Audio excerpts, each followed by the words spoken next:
अनचाहे मेहमान। दक्षिण भारत के एक गांव में रघु नामक एक गरीब आदमी रहता था। उसके पास पेट भरने को भी ज्यादा नहीं था, मगर वह बड़ा उदार था और अक्सर भोजन के लिए अतिथियों को घर ले आता था।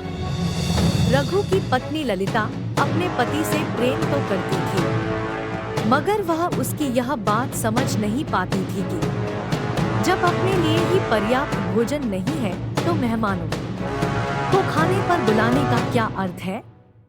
वह इस बारे में पति से चर्चा करना चाहती थी, मगर वह सुनता ही नहीं था।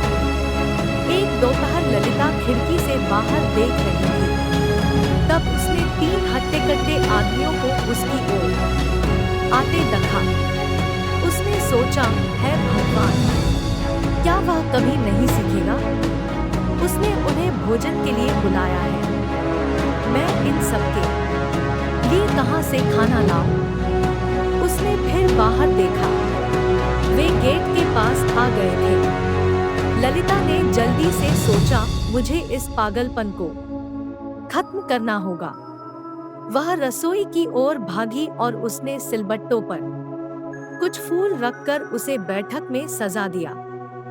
दरवाजे पर दस्तक हुई। ललिता ने जल्दी से दरवाजा खोला और उन आदमियों को भीतर बुलाया। उसने कहा, कृपया बैठिए, मेरे पति शीघ्र ही घर आते होंगे। क्या मैं आपकी कुछ सेवा कर सकती हूँ? आदमी मुस्कुराए और उन्होंने सिर झुका दिया। अचानक उनमें से एक ने बैठक में सिल पत्थर पूजा के लिए सजाया हुआ देखा तो उसने पूछा, श्रीमती जी, आपने यहाँ यह क्यों रखा है? इसकी पूजा कौन करता है? ललिता मुस्कुराई और बोली, ओ, यह मेरे पति इसकी पूजा करते हैं। उसके लिए आदमी का खून चाहिए, इसलिए मेरे पति इतने लोगों को घर पर बुलाते हैं।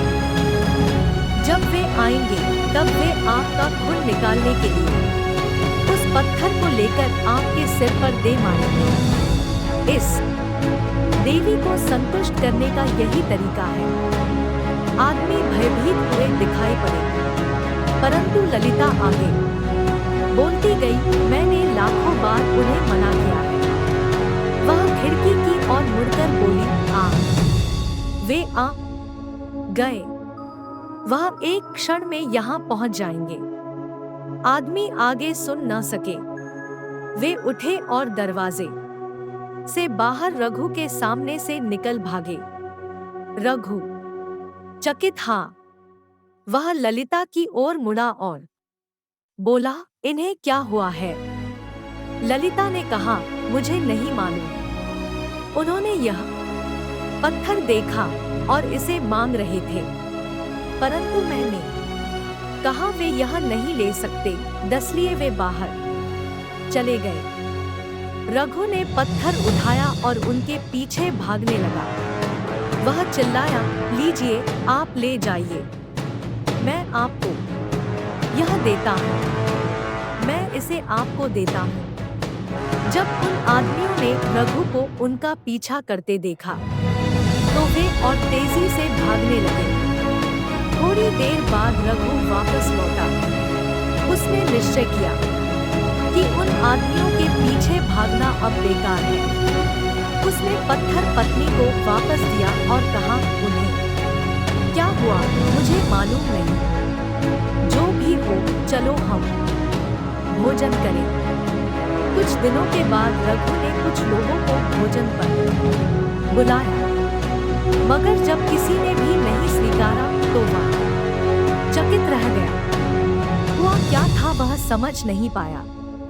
ललिता ने भेद अपने तक ही रखा और अब वह बहुत खुश थी कि आखिर उसने अपने अनचाहे मेहमानों से पीछा छुड़ा लिया था।